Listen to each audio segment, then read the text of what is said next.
Bom dia, meus queridos alunos do Colégio Penha Gabriel. Aqui é a professora Carla Martello. Hoje é dia 9 de abril e espero que todos estejam bem. Vamos começar uma aula muito importante, uma aula muito cobrada nos concursos. Vamos falar sobre conotação, denotação e sobre figuras de linguagem.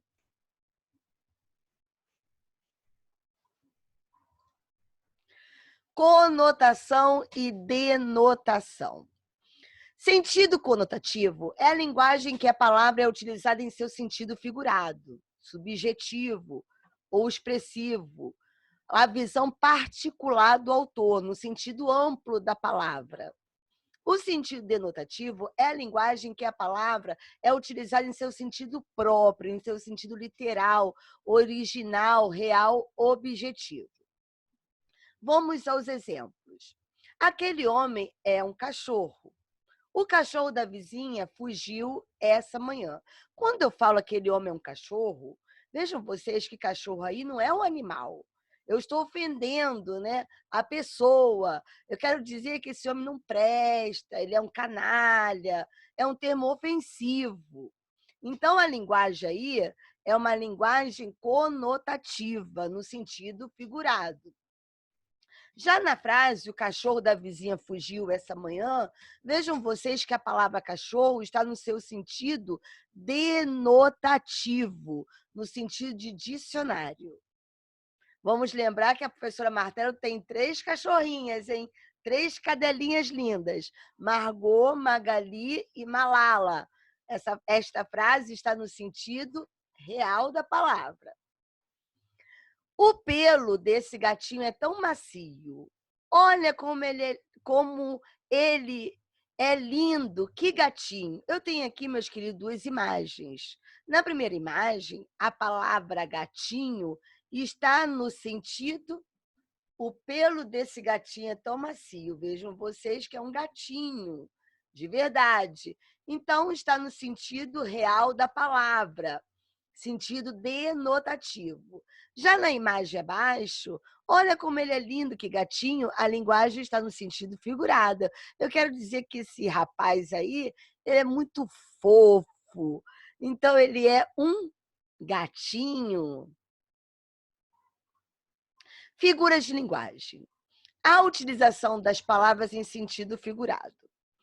As figuras de linguagem, além de ornamentar um texto, servem para conferir maior expressividade a uma mensagem.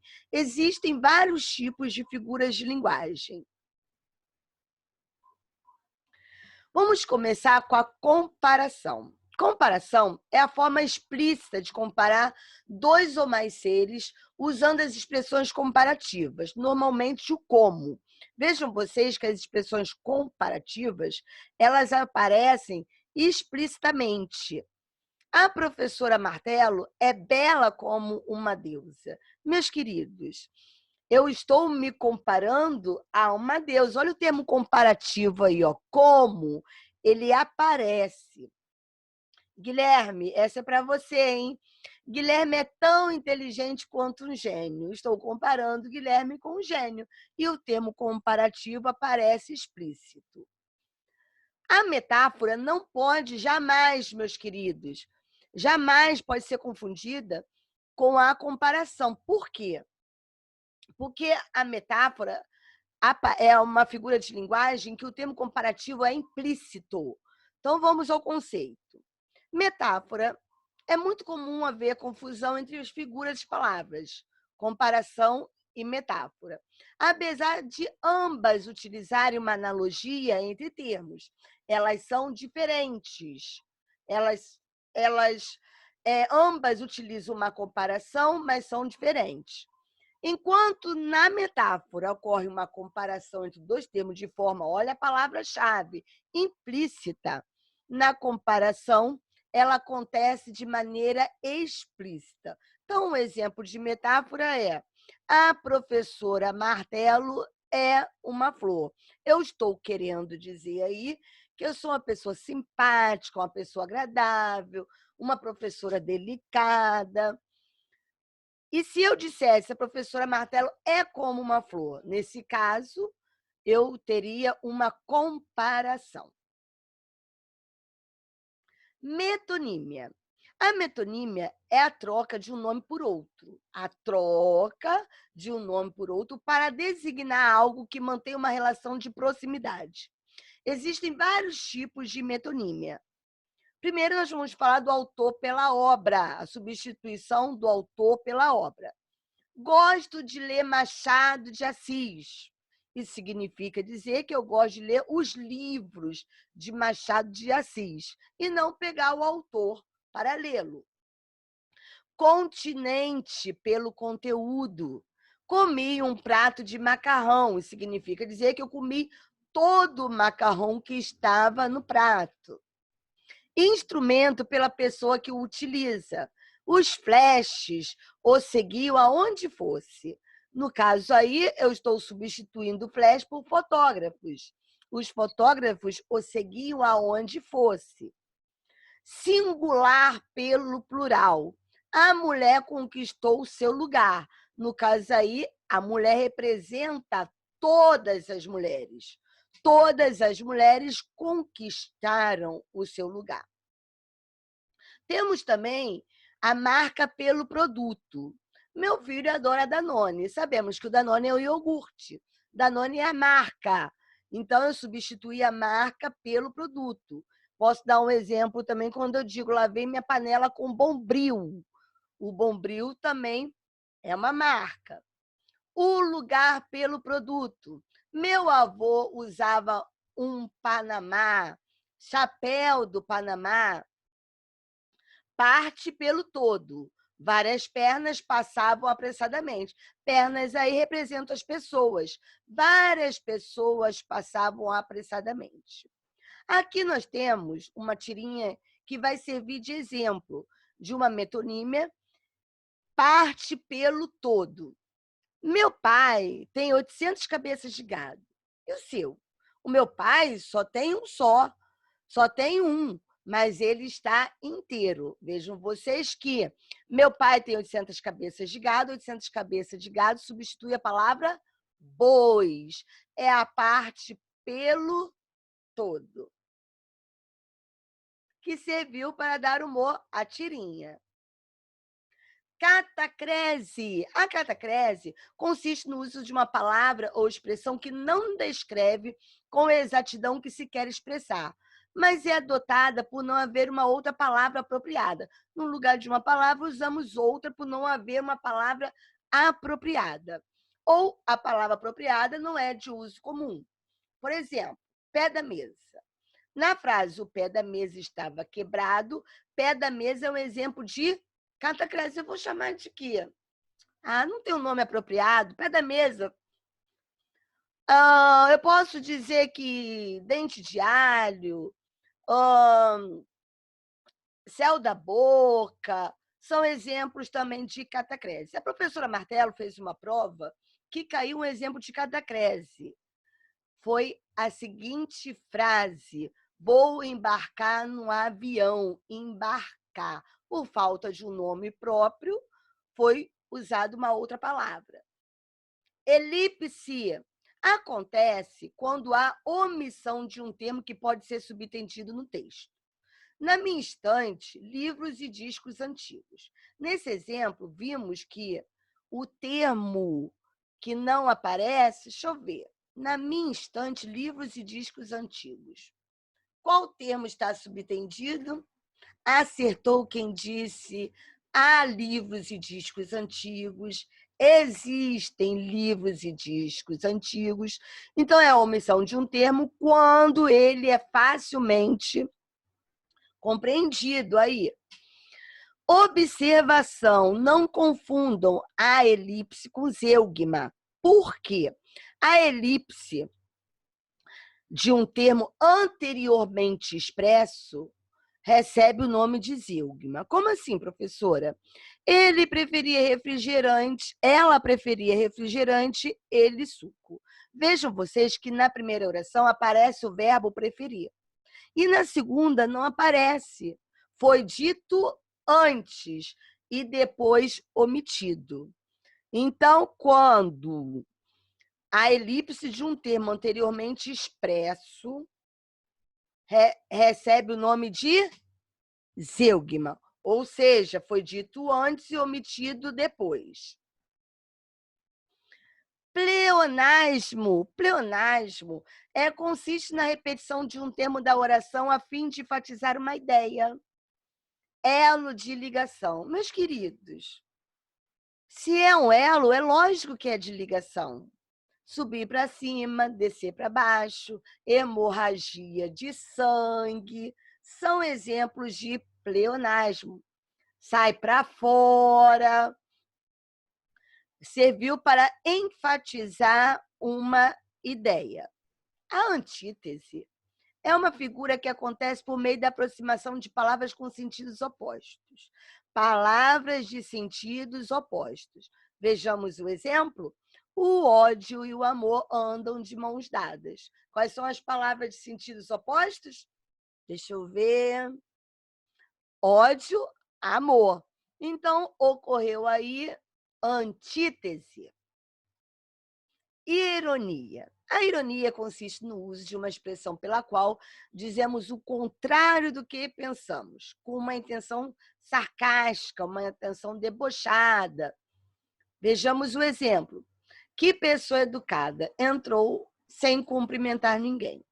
Meus queridos, vamos pensar. Se entrou sem cumprimentar ninguém, essa pessoa não foi educada. Então, houve aí um deboche, uma ironia. Disse exatamente com uma outra intenção. Eu coloquei aqui para vocês uma tirinha. Eu encontrei e eu pensei, nossa, meus alunos vão adorar. Vamos ler juntos? Vamos ler juntos. Vou contar até 3, hein? Eu quero ouvir. 1, 2, 3. Nossa, você pescou todos? Não! Alguns são peixes suicidas e se atiraram dentro do meu balde. Meus queridos, para quem sabe ler um pingo é letra, né? Então, houve aí uma ironia. Eufemismo. Que figura de linguagem é essa, professora? É uma figura de linguagem que emprega termos mais agradáveis para suavizar uma expressão. No lugar de uma expressão grosseira, né, nós usamos outra para suavizá-la. Exemplo, a testemunha faltou com a verdade. Eu não quero dizer que a pessoa foi mentirosa. Você foi mentirosa, eu digo, você faltou com a verdade. Então, houve aí um eufemismo. Quando eu quero dar uma notícia de morte, ao invés de dizer que a pessoa morreu, eu digo, olha, agora a fulana está ao lado de Deus, está descansando. É uma maneira de suavizar essa expressão. Personificação. Consiste na atribuição de características humanas a seres inanimados. Quando se dá vida a seres inanimados, temos uma personificação. Exemplo, as paredes ouviram seu sussurro. Meus queridos, as paredes não escutam. Então, aí, eu tenho uma personificação. Tem uma musiquinha que a Martelo gosta muito, que é assim. O mar passa saborosamente o quê? A língua aonde? Na areia. E tão debochada, cínica que é, permite debochar desses sabores do mar. O mar passa a língua na areia e ela, debochada, vejam vocês que aí, nessa música, né? Essa música apresenta características humanas a seres inanimados. Bom, aqui a professora Martelo trouxe uns exercícios simples, só para que nós façamos, para eu perceber a compreensão de vocês em relação a tudo que foi dito. Denotativo, para dizer se a frase está no sentido denotativo ou no sentido conotativo. Meu pai é meu espelho. Quebrei o espelho do banheiro. Espelho, na primeira frase, está no sentido denotativo, no sentido real da palavra, no sentido restrito dela. Quebrei o espelho. Vamos voltar. Meu pai é meu espelho. Confundi. Na primeira frase, está no sentido figurado, no sentido amplo da palavra. Quebrei o espelho do banheiro. Na segunda frase, aí sim, está no sentido restrito. Então, na primeira, no sentido conotativo e na segunda, no sentido denotativo. Essa menina tem um coração de ouro. Coração de ouro aí, coração de ouro está no sentido conotativo. A Praça da Sé fica no coração de São Paulo. Coração de São Paulo no sentido conotativo, figurado. Fez um transplante de coração. Agora sim, coração está no sentido real, no sentido restrito, no sentido dicionário, no sentido denotativo. Você mesmo mal tem um coração de pedra. Coração de pedra, no sentido figurado, completou 20 primaveras. Sentido o quê? Figurado. Acertaram. Muito bem. Vamos ao exercício seguinte. Relacione as colunas de acordo com o tipo de figura de linguagem utilizado na construção de sentido das frases a seguir. Eu tenho aqui as figuras de linguagem: eufemismo, personificação, antítese, ironia, zeugma, pleonasmo, hipérbole e metáfora. Estou rindo para não chorar. Aqui nós temos palavras de sentidos opostos. Estão lembrados? Qual é a figura de linguagem? Isso mesmo, antítese, parabéns. Eu nasci em Minas, meu irmão nasceu em Goiás. Só que o verbo nascer não aparece na segunda oração. Mas foi dito antes. Eu tenho o quê, meus amores? Zeugma, parabéns. Não se deve faltar com a verdade. Eu estou suavizando uma mensagem. Nesse caso, estou diante de qual figura? Eufemismo. Chorei rios de lágrimas, que exagero, meu Deus. Chorar rios. Eu tenho uma hipérbole. Quem foi o educado que estacionou onde não devia? Pelo conhecimento de mundo de vocês, vocês percebem aí que houve um deboche, uma ironia. Seus olhos são dois topázios. Seus olhos são como dois topázios, mas o termo comparativo está implícito. Então, estamos diante de uma metáfora. O sol beijava o alto das montanhas. O sol não beija. Eu estou diante de uma figura de linguagem chamada, não escutei, personificação. Sorri um sorriso pontual. Sorri um sorriso pontual e ela me beija com a boca de hortelã. É uma música do Chico Buarque. Sorrir um sorriso, houve aí um pleonasmo. Meus queridos, espero que tenham gostado dessa aula, estudem. Esse exercício, os exercícios relacionados a esse conteúdo estão nas páginas, e eu quero que façam para casa, 200, 201, 202, 203, 205. 200, 201, 202, 203, 205. E eu corrigirei na próxima aula. Deixa eu limpar aqui. Um grande abraço a todos. Um beijo da professora Martelo.